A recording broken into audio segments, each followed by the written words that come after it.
But कुछ cases में venom symbiote अपने होस्ट की जान भी ले सकता है।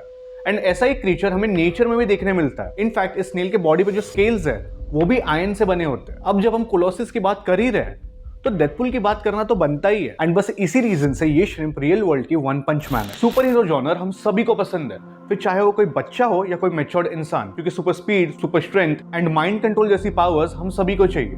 बट फिर हम जानते हैं कि ये सब चीजें फिक्शनल है एंड सुपर पावर्स रियलिटी में एग्जिस्ट नहीं करती, बट सिर्फ हम ह्यूमंस के लिए, क्योंकि नेचर ने ये कोड बहुत ही पहले क्रैक कर लिया है। तो मेरा नाम है मोहक पेडनेकर एंड आज मैं आपको इंडिया के कुछ ऐसे एनिमल से मिलवाने वाला हूँ जिनके पास रियल सुपर पावर्स है।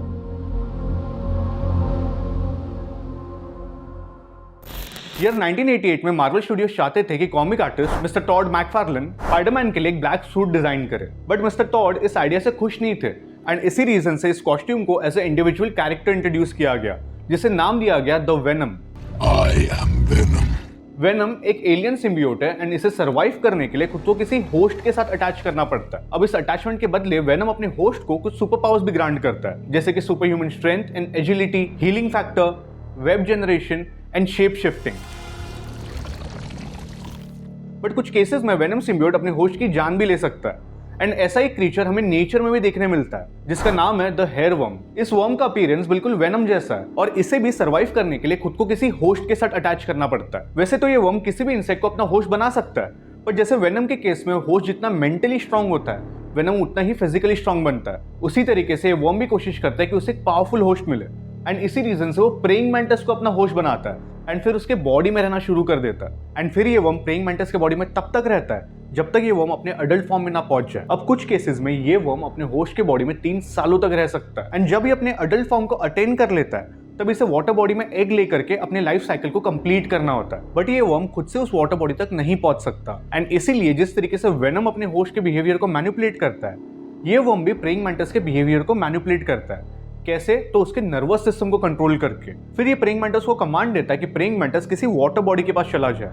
जब प्रेइंग मैंटिस इस वाटर बॉडी के पास पहुंचता है तो ये वर्म प्रेइंग मैंटिस को कमांड देता है कि प्रेइंग मैंटिस उस वाटर बॉडी में जंप करे।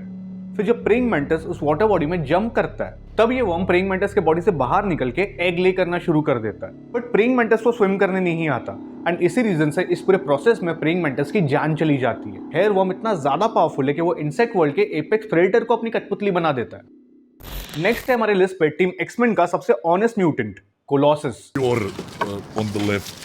You're beautiful. That is so sweet.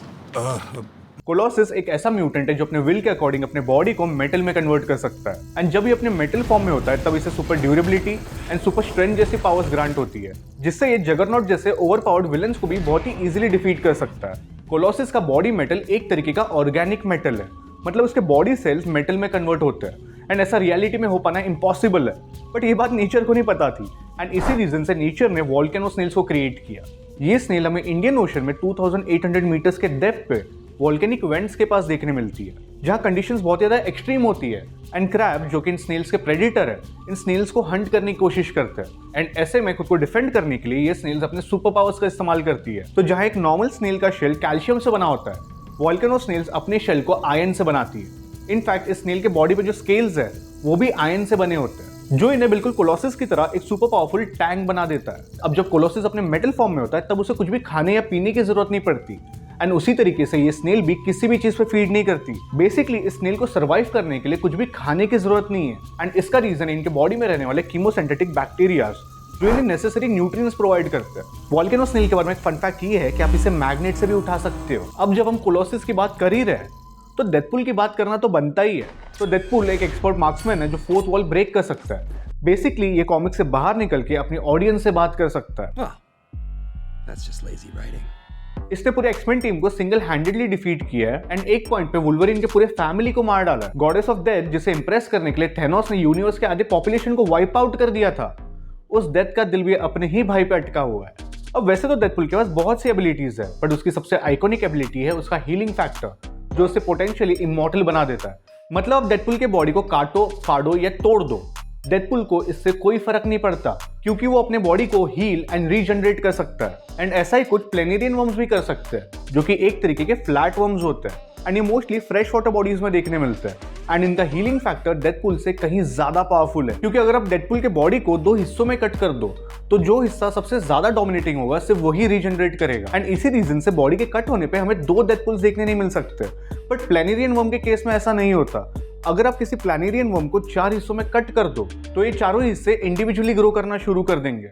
And कुछ दिनों बाद आपको 4 इंडिविजुअल वर्म्स देखने मिलेंगे जिनके पास अपना खुद का नर्वस सिस्टम होगा। एंड बस इसी रीजन से प्लैनेरियन वर्म का हीलिंग फैक्टर डेडपूल से कहीं ज्यादा पावरफुल है। अब प्लैनेरियन वर्म्स की कोई लाइफ स्पैन नहीं होती, ये तब तक जिंदा रहेंगे जब तक आप इसे इसके लास्ट सेल तक डिसइंटीग्रेट ना कर दो। तो फाइनली हमारे पास भी ऐसा एक क्रीचर है जो डेडपूल के हीलिंग फैक्टर को टक्कर दे सकता है। एंड अब हम बात करेंगे आज के हमारे लास्ट सुपर हीरो के बारे में, जिसका नाम है Saitama aka the one punch man.